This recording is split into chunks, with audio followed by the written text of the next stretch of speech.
So ரீசெண்டா actor Rajesh அவர்கள் இறந்திருந்த விஷயம். ஸோ நீங்க கூட ஒரு போஸ்ட் ஒண்ணு ஷேர் பண்ணியிருந்தீங்க. நாங்க பார்த்திருந்தோம்.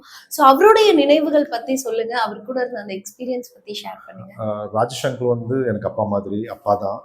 ஸோ என்னோட நான் சொன்னேன்ல உங்களுக்கு ஆக்டிங் கெரியர், நான் ஆட் ஃபிலிம்ஸ்லாம் பண்ணிட்டு இருக்கும்போது ஒரு ப்ராப்பரான ஒரு ஒரு ஒரு டெய்லி எபிசோட்ஸில் எனக்கு அப்பா அம்மா ஃபஸ்ட்டு அவர் தான் எனக்கு வந்தார்.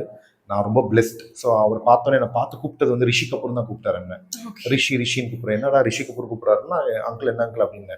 இல்லை பாபின்னு ஒரு பழைய படம் இருக்கு ரிஷி கபூர் தான், அந்த மாதிரி இருந்தீங்க நீங்கள் அப்படின்னு ஃபுல் செட்டில் ரிஷி கபூர் தான் கூப்பிடுவார். ஸோ அதோட ஏன்னா எல்லா விஷயமே ஆக்டிங் பற்றி, அவரோட பர்சனல் லைஃப் எப்படி ஆக்டிங்கில் என்னென்னா கடந்து வந்தார். ஸோ அவரோட ஃபேமிலி பற்றிலாம் சொல்லுவார். தீபக் அவரோட பையன், அவங்க ஃபேமிலியை டூர் போகிறத பற்றிலாம் பேசுவார். அவர் ஈட்டிங் ஹேபிட்ஸ், ஃபுட் ஹேபிட்ஸ் எல்லாமே சொல்லுவார். டைட் எப்படி பண்ணலாம் சொல்லுவார். நிறைய விஷயம் நான் அவர்கிட்ட கற்றுக்கிட்டேன். ரொம்ப பஞ்சுவலாக இருப்பார், ரொம்ப டெடிக்கேட்டடாக இருப்பார். ஸோ அவர் இல்லைன்னும் போது ரொம்ப கஷ்டமாக இருந்தது. நான் அந்த பழைய பிக்சர்ஸ்லாம் புரட்டி போட்டு பார்க்கும்போது ரொம்ப பெயின்ஃபுல்லாக இருந்தது.